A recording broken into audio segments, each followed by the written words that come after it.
Hey, how you doing? This is RJ. Now, I know that I pick on Marvel a lot because, as I say, the crazy is most on display at Marvel, but I would say also that this crazy runs throughout most of the comic industry, certainly in DC and the smaller companies as well. They just have a little better handle on the crazy. And the thing is that this is starting to slip because you have some writers and artists moving from Marvel to DC. And these artists and writers are so used to shooting off their mouths when they're at Marvel that they just can't help themselves when they're at DC now. And what I'm going to look at today is this piece from the New York Times about G. Willow Wilson writing Wonder Woman.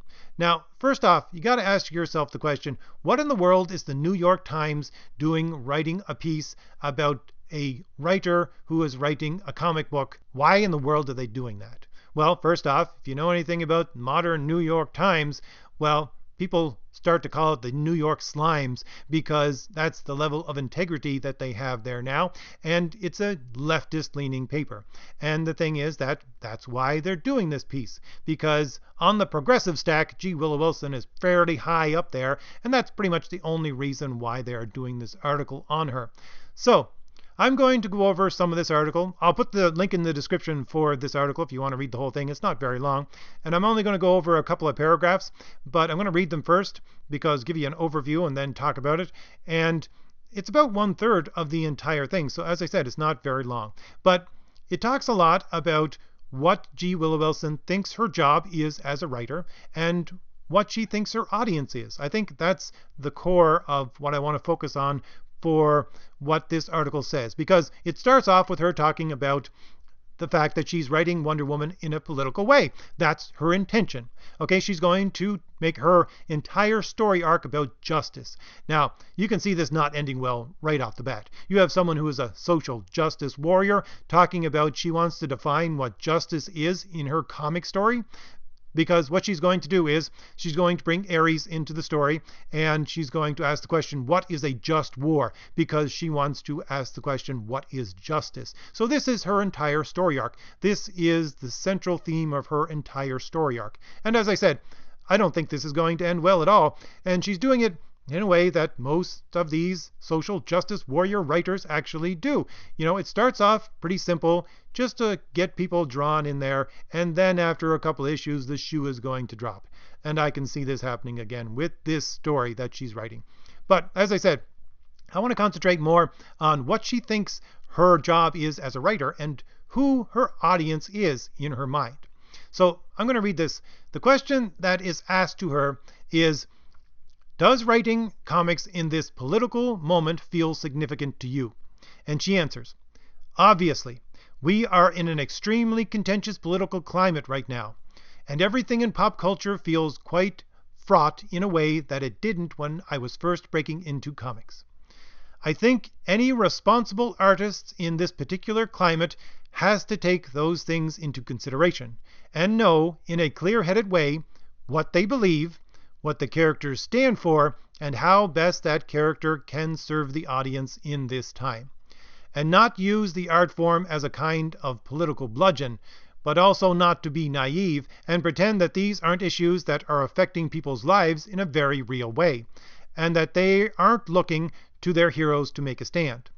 And then later on she gets asked the question, you've never shied away from politics in your work, whether it's about profiling or the acidification of the world's oceans. This year has been called the Year of the Woman. Where does that put you artistically? And here is her answer. It's been difficult to watch events unfold over the course of the past 18 months. In many ways, it's made me feel frustrated, because I think in the best of times, we really lionized writers and artists and say, oh, you can change the world. What you write and what you draw, you never know what it's going to kickstart and who it's going to inspire. But when push comes to shove and things get really bad, as they have recently, you start to realize how limited your power is. Before this administration, I kind of bought into the artist change the world value in a very uncritical way. It's not that I think it's untrue. I think demonstrably art changes the world. But I don't know that it's really the art itself. I think it's the way the art inspires people who then go out and put their physical bodies between people who are in trouble and the people who want to hurt them. Those are the real heroes. I've come to understand that, I think, in a visceral way, that the symbols are important. I've come to see my role as much more service-oriented, that I'm supporting the leaders and trying to be a bastion for them, and to give them things that are useful and ideas and concepts that are useful to them in their day-to-day lives. Because I think the critical thing now is not to give up hope. So if you can provide hope fuel, that is what you can do. It's both a very small thing and a very great thing. All right, so let's unpack some of this, is what she's talking about here. So she says from the very beginning, does writing in this political moment feel significant to you? And her answer is obviously. There's a lot of political contention right now that wasn't there previously. So she's talking about the fact that there's a culture war. She doesn't like that fact. Okay. But then she goes on to say, I think any responsible artist in this particular climate has to take those things into consideration, the culture war, and know in a clear-headed way what they believe, what their characters stand for, and how best that character can serve the audience in this time. And then she goes on to say, and not use the art form as a kind of political bludgeon. Now, I'll get back to that in a little bit, because I think she's just putting that out there and then not actually following that whatsoever. But she's also saying, but also don't be naive and pretend that these issues aren't affecting people's lives in a very real way. So let's go back and say, what does she think she's doing? Well, she says, as an artist, she needs to know in a clear-headed way what she believes. Any artist does. And what a character stands for, and how that character can service the audience in this time. Now, it's great that she's thinking about her audience. That's great. But the fact is, the audience comes third in this little stack here. It's, first of all, what she believes, and then what the character stands for, and then how it can service the audience. Now, you see, the service of the audience comes third. And even what the character stands for comes second. What comes first is what she believes. So she's going to take what she believes and use that to shape what the character actually normally stands for, and then use that to service, supposedly, the audience. And she's going to do it in a subtle way. She doesn't want her heroes to be taking a stand on these issues. She just wants to do it in a way that's not naive and not be a political bludgeon. So she's going to do it in a subtle way. Now, again, either first off or second or third, I don't care. What you believe, I don't think should be in that list whatsoever. It may help inform how you write, but not what you write. That would be my take on that. But let's go down a little further and talk about what she says here when she says that she's never shied away from politics in her work. Okay, that was part of the question. And her answer is, it's been difficult to watch events unfold over the course of the past 18 months. In many ways, it's made me feel frustrated. But I think at the best of times, we lionized writers. That is to say, we put them on a pedestal. And artists said, oh, you can change the world. What you write and what you draw, you never know what it's going to kickstart and who it's going to inspire. But when push comes to shove and things get really bad, as they have recently, you start to realize how limited your power is. And then she goes on to talk about before this administration. So obviously she has Trump derangement syndrome. You can tell. I mean, I'm sorry, but she does. And if you have Trump derangement syndrome, you are someone who is on the far left. Because, you know, the political system works in a way which you're going to lose sometimes. That's the way it works. You are going to lose sometimes. The fact that 18 months later, after this president has been elected, she is still having it not only affect her, but affect her entire worldview and what she does now for a job and all in the future, that's Trump derangement syndrome. I'm sorry, but if you are a normal person, if you are a normal person who didn't vote for Trump, if you are someone who is on the left and you're just a normal liberal, you would say, okay, this is the way politics work. We lost. That's not something I'm comfortable with. You know, I'm going to lament that for a week or so, and every time I listen to the news, I'm going to shake my head. But it's not going to affect my entire life. I'm certainly not going to be having it shape everything that I do, nor start complaining about it 18 months later and every day since. She has Trump derangement syndrome. I think that's pretty clearly obvious here from what she says. And she's talking about the fact that, Okay, at the best of times, these artists were put on a pedestal, right? And they were told, you can change the world. But she's not so sure about that now. She thinks she was naive in thinking that before, because she made that uncritical assumption. But the thing is that she's making assumptions here all over the place still. So I don't think she's learned anything from what she actually thinks she learned.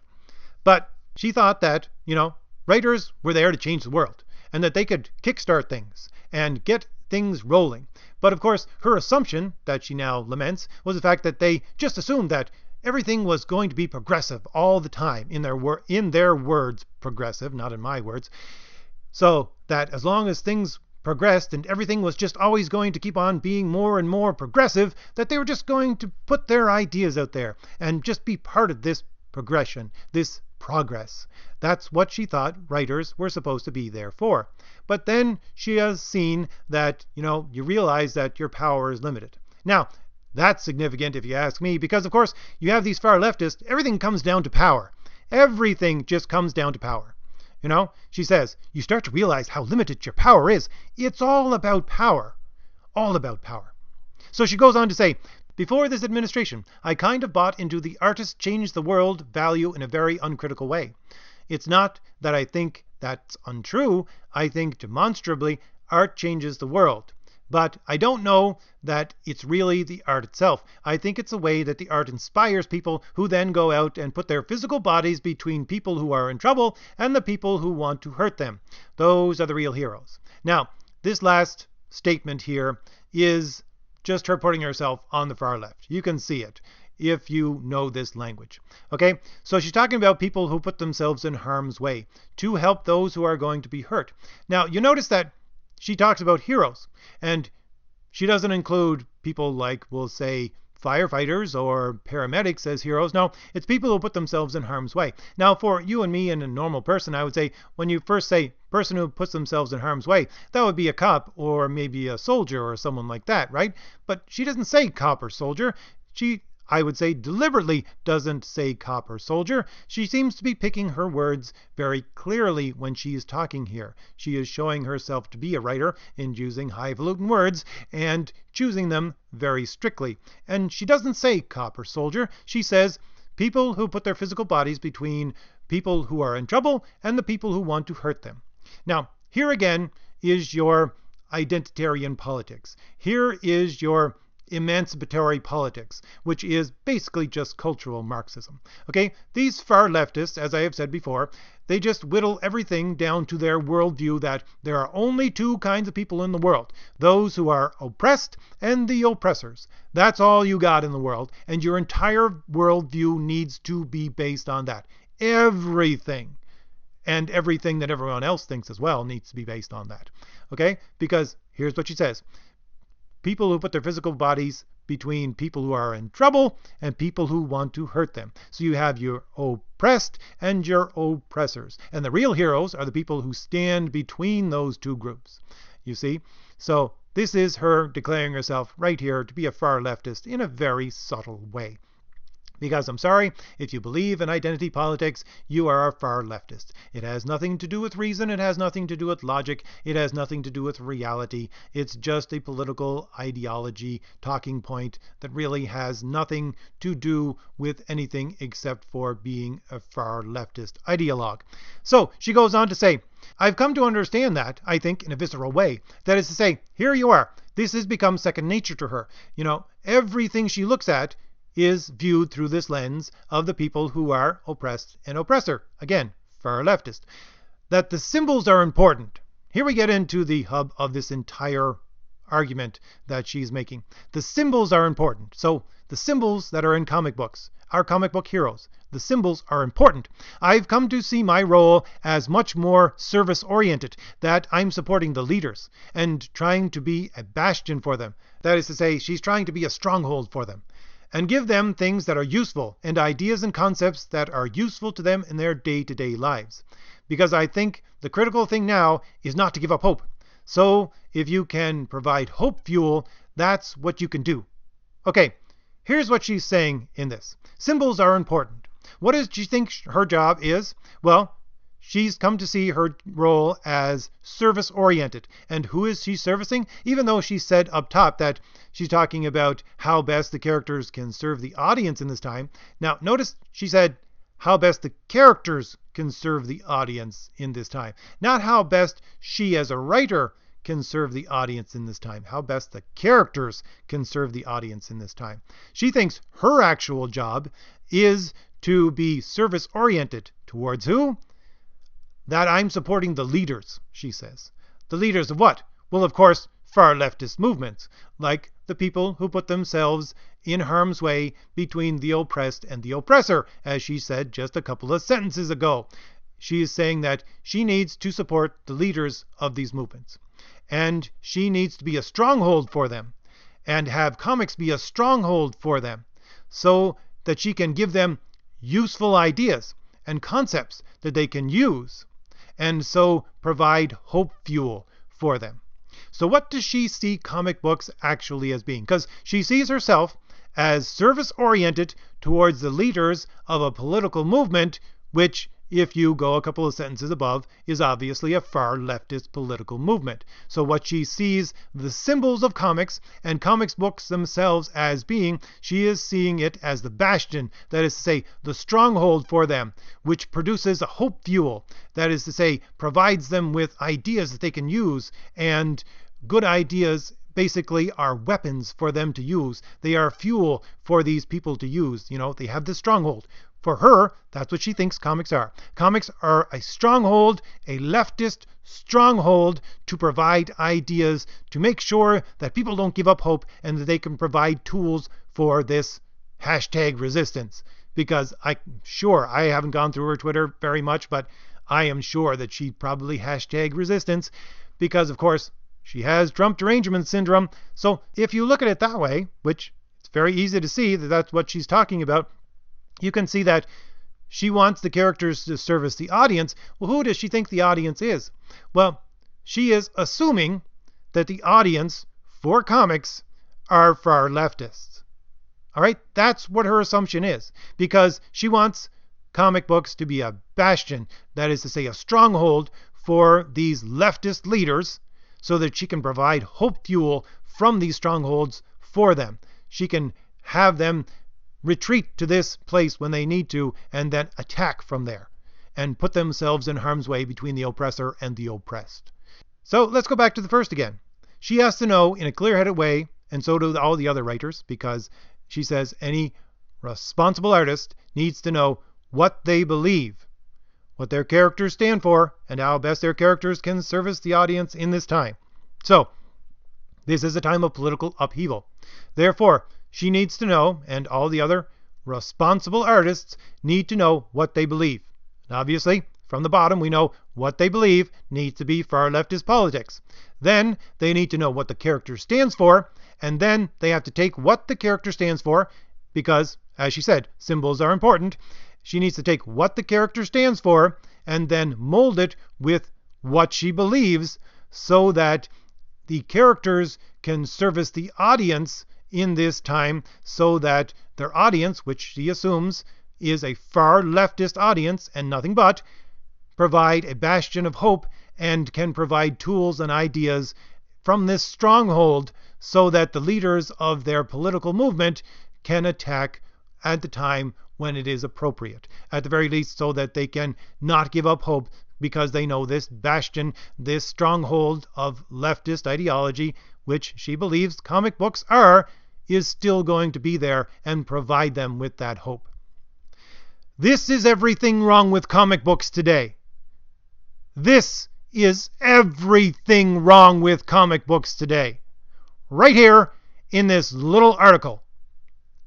I don't care, lady, what you believe, nor do I want it shaping what you think the characters stand for, and then using that as a product to provide the audience with things so that they can put out good ideas for leftists to use, because they have been limited in power, and therefore you need to use this medium as a stronghold for them.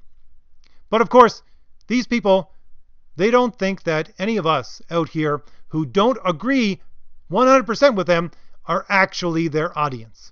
All right? This is what's going on right now. This is the extension of this book isn't for you. This is them saying that, these companies aren't for you. You are not really our fans. So go away. Because they assume that their entire audience is far leftists. And this is what they're there for. I mean, she says right there, my role is service-oriented. I'm supporting the leaders to provide them with hope fuel. And the leaders, of course, and her heroes that she talks about are people who put themselves in harm's way between those in trouble and those who wish to hurt them. And again, very specifically used language. Identity politics. This is everything wrong with comics today. Inserting your politics and using not just your characters, not just your book, but the entire company to support a far leftist political movement. This is what she is describing. I am disgusted with this statement here in this article. Anyways, if I've given you anything new to think about, hit like, hit subscribe. If you didn't like it, hit dislike. Go right ahead. Tell me why you disliked it. I would like those people who hit dislike to give me a comment too. Love dislike comments as well. And leave me a message. Tell me what you think about this little article. All right. I'll see you later. Bye.